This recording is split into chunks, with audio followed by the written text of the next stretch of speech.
Hello, people. Andrew here, talking about comics from a reader, collector, speculator, investor point of view, in that order of importance to myself. And today we're going to talk about the Dreamery. Now, first, the Dreamery came from a collection I call the White Collection. If you want to know more about the whole White Collection itself, check out my video called The Sixth Gun, where I explain in full detail how I got the collection and what exactly it is. But a brief note is that it was a collection I bought in January of 2021, had about 1,500 books and comic books, and by books I mean graphic novels and comic books. And I would say about 25 to 30% of the material was stuff I hadn't even known of. It was unknown to myself, and the Dreamery would be one of those books. The Dreamery. It ran from 1986 to 1989 and was released. It was only 14 issues long and was released by a company called Eclipse. Now, because it's the first time we're talking about Eclipse, I'll give you a little brief rundown on Eclipse. It was founded in 1977 by Jan and Dean Mullaney. Not the not the singing duo of Jan and Dean, but their father, David Delaney, was an electronica musician who played for a band called Hot Butter. You might remember the instrumental track Popcorn, which was an international success, selling over 1 million copies internationally. The company started up in 1977 with a $2,000 stake. And part of the reason that the company came into being is because Jerry Siegler and Joe Shuster, they were, they're the creators of Superman.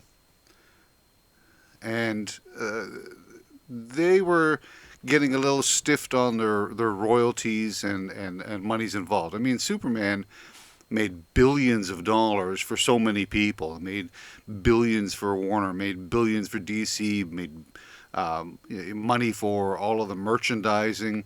And the two men that created Superman barely saw any of that.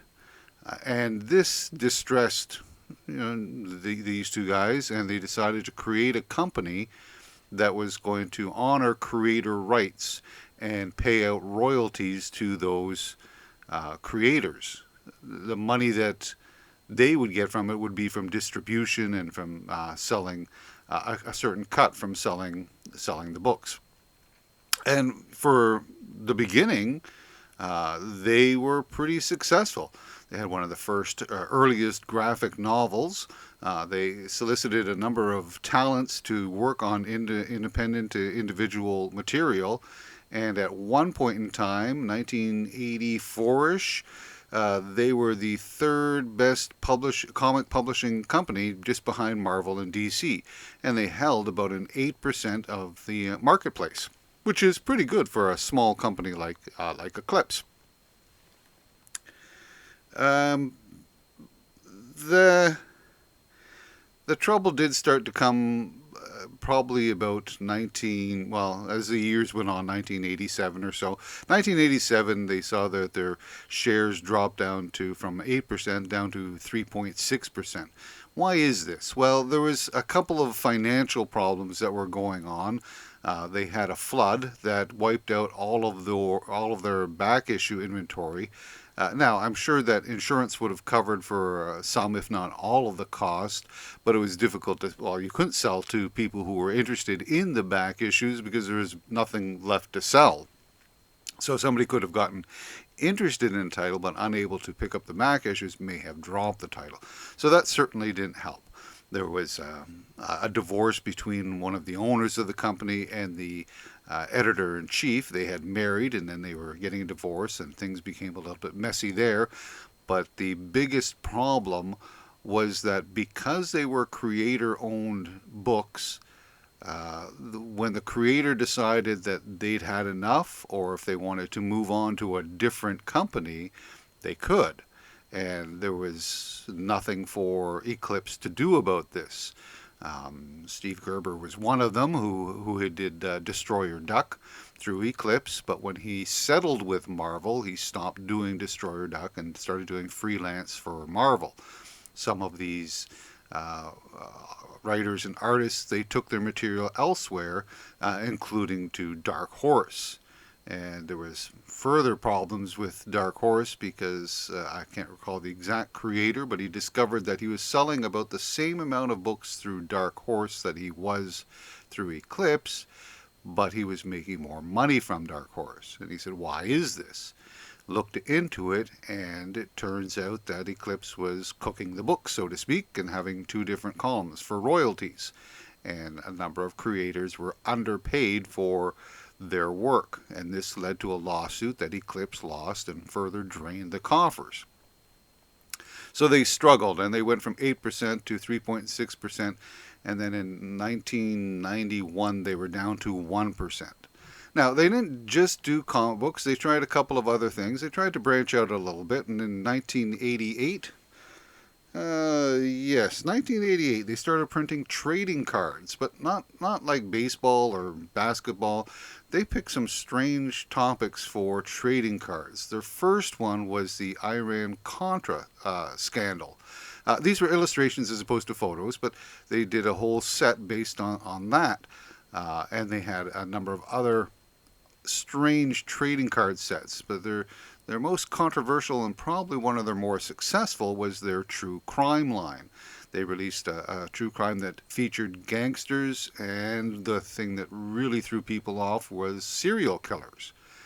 And they got a lot of flack from a number of people, politicians and legislators, that wanted to ban the cards from being published in their state. And Eclipse itself received upwards of about 10,000 hate mail letters. Still, it was successful enough, but as I said, it was a bit of a controversy. And in '88, they tried to branch out a little bit more when it came down to the comic book situation, when they tried to go with some manga stuff. And they did that for a number of years until the companies, I suppose, they felt they were established enough, and they broke away from Eclipse and started publishing on their own.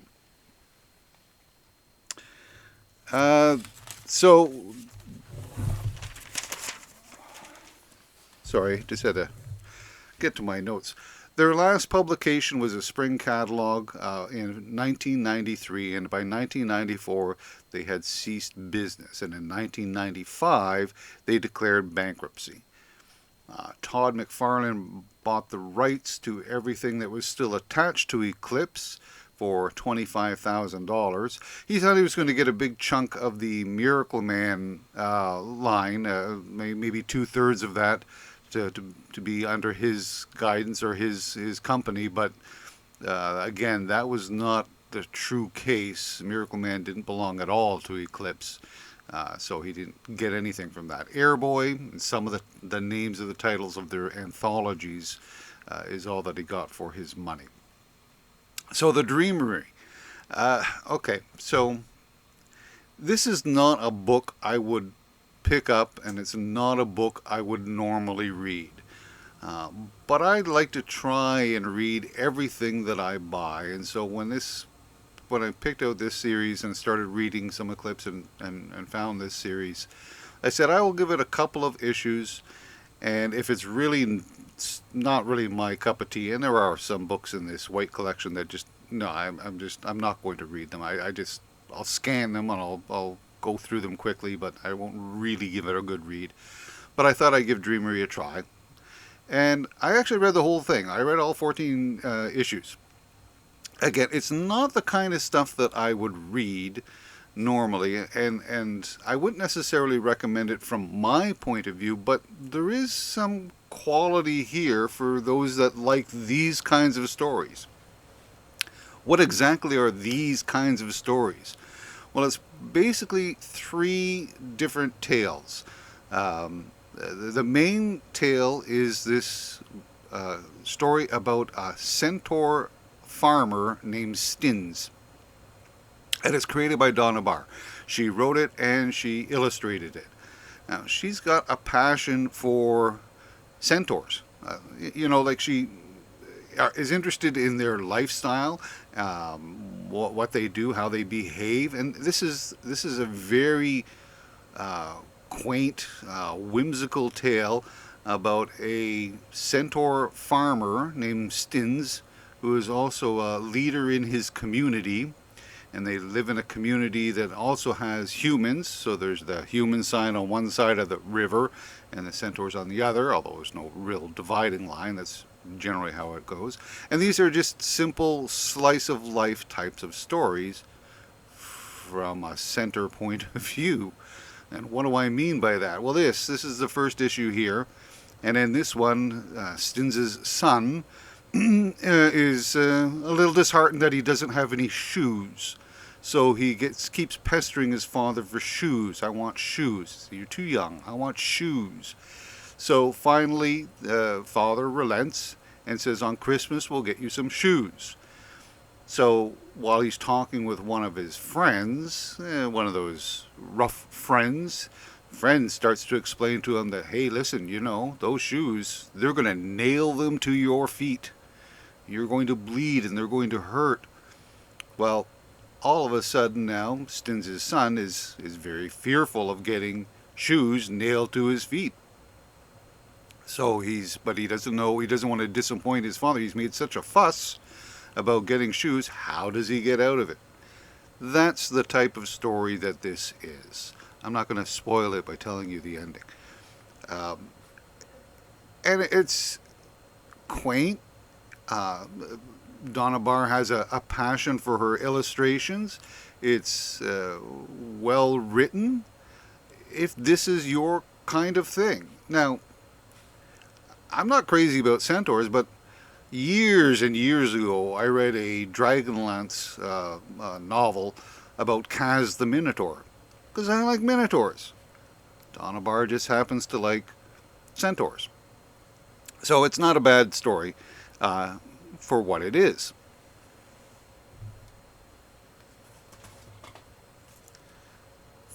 The second feature that runs to issue 7 is an adaptation of Alice in Wonderland. Now, the words aren't all that important because the book has already been out there, and there's only like about 30 words per page, so it's very, very point form type of thing. But it's the illustrations that draw you into this particular telling, and they're done by. Let me just get her name here proper, because I haven't heard of this artist before reading this. Leela Dowling. Say that again, Leela Dowling. And she has a style that reminded me of Lynn Johnston, who wrote the comic strip, the newspaper strip, For Better or For Worse. Just a shout out to those that live in Collingwood, that's where Lynn Johnston was born. So it has that. You can see it in this illustration here. It's got some of that look to it. It's very whimsical, and in fact, that's a great way to describe everything about the Dreamery. Is that it's a whimsical book. Now, I don't need another adaptation of Alice in Wonderland. I've read the book. I've seen a number of movies. So seeing another one, I wouldn't necessarily be interested. But I do like the illustrations.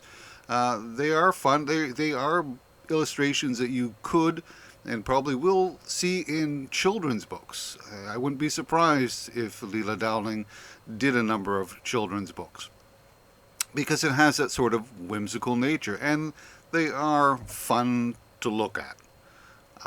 That's it's just an adaptation of Alice in Wonderland, so just watching or seeing the different characters, that's about the strength of that particular tale.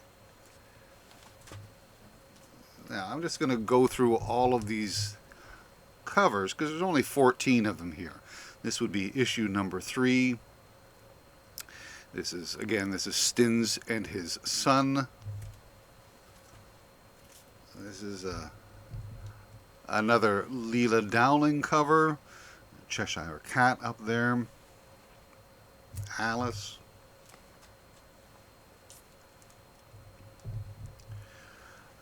This is a nice Alice cover as well, at the Mad Hatter's Tea Party. Just speaking from a collector's point of view, this could fit. Somebody may be out there collecting everything to do Alice in Wonderland, and this would certainly fit. And I would wonder if anybody is collecting the whole concept of the Alice in Wonderland type of thing. Would they purchase this particular book, and would they look for all of the Mad Hatter appearances in Batman? Would they track down the White Rabbit from Marvel? I don't know. You tell me. And again, this is more Alice material. I think she did a good job. I did like what she did. All right, so starting with issue 8, we come to the third story, which was written by Diane Duane, and it was illustrated by somebody called Sherlock. That's it, just a one name, Sherlock. Don't know either one of them. Again, whimsy is the theme for this particular book. And this is a fantasy tale that knows it's a fantasy tale. Much like The Princess Bride had moments where it was just, fantasy. These things would happen because it was a fantastical world. This is what happens in this one too. At various times, they say, well, he died, but he came back to life because this is fantasy. This is what happened, and some of it's really absurd. But the explanation simply is, well, that's because it's a fantasy book, and that's what the writer actually writes within the story itself. That's because it's a fantasy book. Illustrations are detailed but kind of comical. They're not to be taken seriously, and the tale itself is very lighthearted. Once again, whimsical. It involves a prince trying to, rescue the princess, and he has to fight various things to do so. He's not the cleverest. Well, there's a surprise, and it's whimsical. He has to buy the fastest horse. See Baba Yaga. So this is again another one of the Donna Barr covers with the wolves. I did like the wolves. One of the things about Stins, I mean, there was interesting about it was some of the characters and some of the situations around the main character of Stins. They were kind of interesting, and I did like the wolves. I don't know where I'm up to. This is again part of that adventure about the prince trying to rescue the princess.